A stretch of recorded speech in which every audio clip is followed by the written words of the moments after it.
Насилство врз жените има се повеќе, секоја трета жена во регионот јаде ќотек по дома.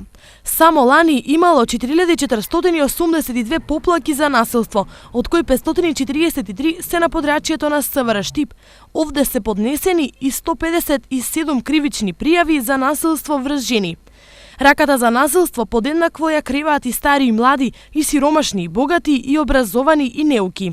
И по возраст, и по социјално потекло се жртви на семејно насилство може да бидат сите.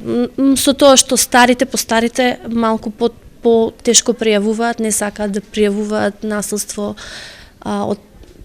против своите деца во најголем број случаи. Карактеристичен случај кога во прашање е насилството врз жени во регионот е Кочани. Таму секој втор ден по една жена е жртва на насилство. За 5 години во полицијата се поднесени 750 пријави. Постапка е покрената во 227 случаи, но само 20 жени поднеле барање за заштита.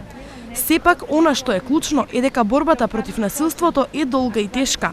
Борбата против насилството врз жените и девојчињата не завршува со завршувањето на судските постапки. Потребна е нивна ресоциализација и реинтеграција, значи враќање назад во општеството, во нивните примерни семејства, нивно економско јакнење, и за таа цел потребно е значи да се преземаат дополнителни мерки за јакнење на жртвите, враќање на нивната самодоверба, наоѓање на работа како извор на финанси, нивна финансиска, економска независност. Но борбата не може да почне без свест за тоа дека насилство има и дека тоа не е нормална работа. Менталниот склоп на народот, начинот на размислување и кај машката и кај женската популација да го препознае насилството, тоа е нешто на што ние сакаме да работиме, да ја подигнеме свеста и кај луѓето, и точно преку вакви кампањи се прави тоа, дека насилството не мора да биде само физичко, дека насилството може да биде и економско, и психолошко, и сексуално, и вербално, значи постојат повеќе видови на насилства. Целта е да ги натераме жените да проговорат. Во оваа функција жените во Македонија ја почнаа кампањата Стоп на насилството врз жените.